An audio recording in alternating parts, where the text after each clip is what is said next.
I would say a lot of us are going around right now feeling overstimulated and trying to think our way out of it. But the truth is, thinking your way out of overstimulation is not what's going to take care of it. Taking action, just like I talk about in all my videos, it's taking action that really creates the change within your body, within your life. So I'm going to talk about some strategies that I use with myself and with my clients in my coaching business that help to calm the nervous system, feed the soul. You know, it's not just mind, body, it's mind, body, and soul. So we got to remember to treat them equally. So let's start off with a little breathing exercise that can be really helpful to calm the nervous system and get you grounded and centered. Doesn't take much. Okay, we're gonna go through the cycle twice. So I want you to inhale for 4. I will count you through it. Inhale, 1, 2, 3, 4. Hold for 7. 1, 2, 3, 4, 5, 6, 7. Exhale for 8. 1, 2, 3, 4, 5, 6, 7, 8. One more for good measure. Inhale for 4, 3, 2, 1. Exhale for 7, 6, 5, 4, 3, 2, 1. So notice how you're feeling after that quick breathing exercise. Didn't take long at all.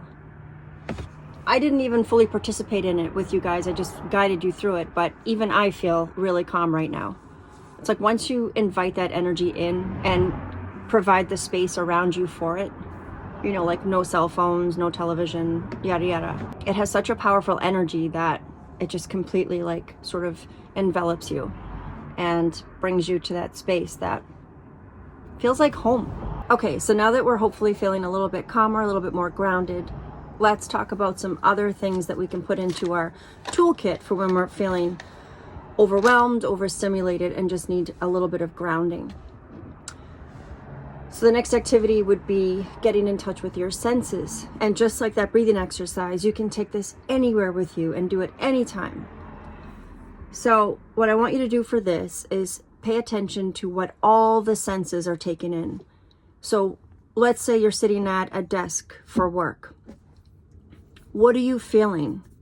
Are you feeling computer buttons? Are you feeling the wood of a desk or some other material? Are you feeling pens, pencils, paper? What does it feel like? Does it feel soft? Does it feel smooth? Every detail you can think of is going to help with this exercise. And then let's move on to the next. What are we smelling? I'm out here next to the ocean. Even though I'm in my vehicle, I can still smell the fresh air. It's like really powerful and just calming.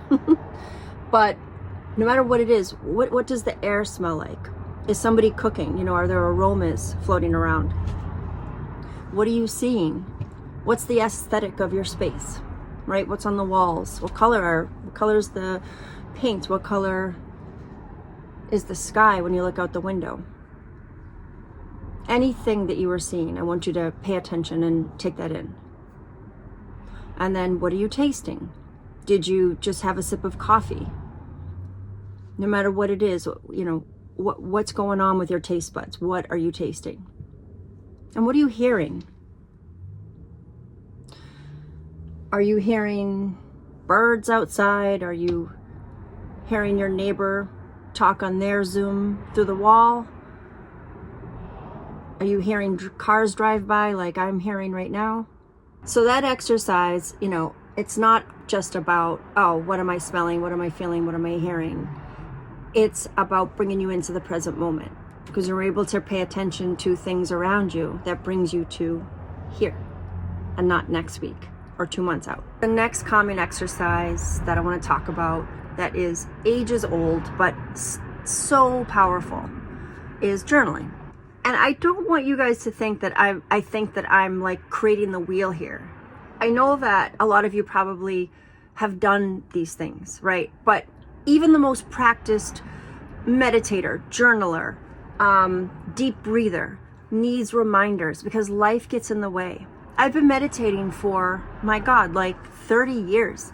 And a lot of times I fall off the meditation wagon because life gets in the way. We all get so busy.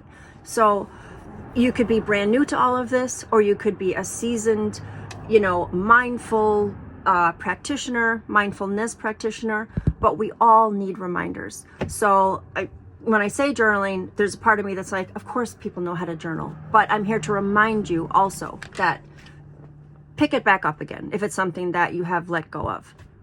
And the awesome thing about journaling, just like with the breathing exercise, just like with the sensory exercise, you can do it anywhere. You don't need a fancy journal to journal. If you have a piece of paper like this big, that'll do the trick. It's just to get your thoughts onto paper so that you are no longer identifying with your thoughts. I am not my thoughts. You are not your thoughts. But when they are circling in your head, it's really hard to do that. And so that's what's so powerful about journaling. That's why so many people talk about it, because it's really effective in getting the thoughts out of your head and separating yourself from your thoughts and saying, okay, now they're here. I am not them. They're here, and I can choose what I want to do with them. What are the useful ones?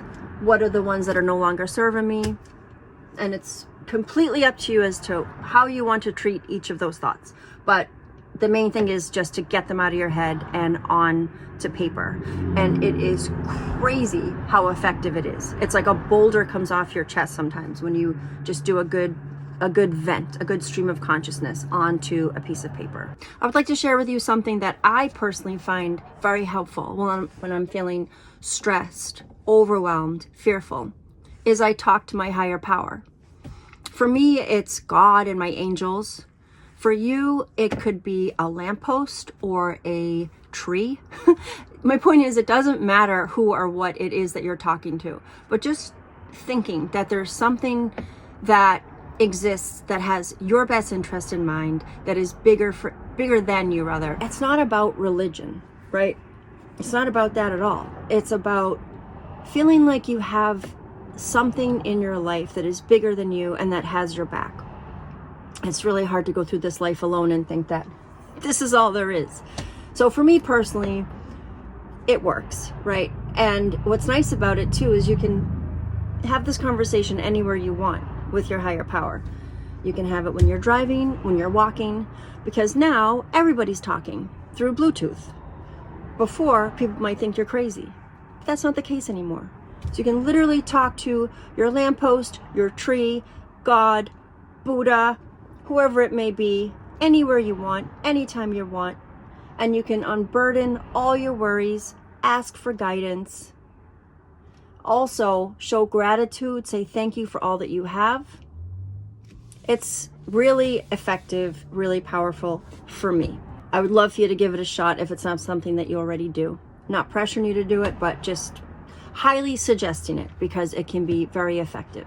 And lastly, try to limit your time on social media. As we know, we have the intention of hopping onto social media quickly, just for quick updates, see what we missed in the world. But we end up on there for like a half an hour and even longer. So try to be mindful. When you hop on, you hop off quickly because it is a train that goes really fast downhill. But know that you can hop off anytime, right? Don't let it control you. You have the power to control it. So really what all this comes down to is there's mind, body, and soul, right? We obviously feed our bodies or else we wouldn't exist. We feed our minds or we wouldn't have learned our ABCs a long time ago or learned all the things that we know. But oftentimes our soul gets left out of the picture. And when we talk about mind, body, and soul, it's always those three things together. But why is the soul never really talked about when we talk about nurturing our bodies? Clearly, it does need to be nurtured. That's why so many of us are stressed out a lot, are fearful a lot, are overwhelmed.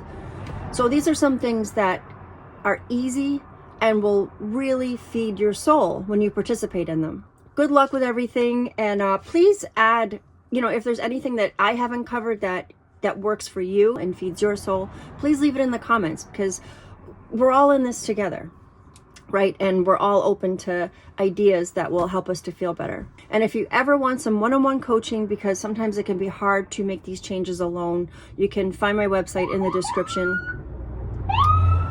and get all the information there for my coaching services.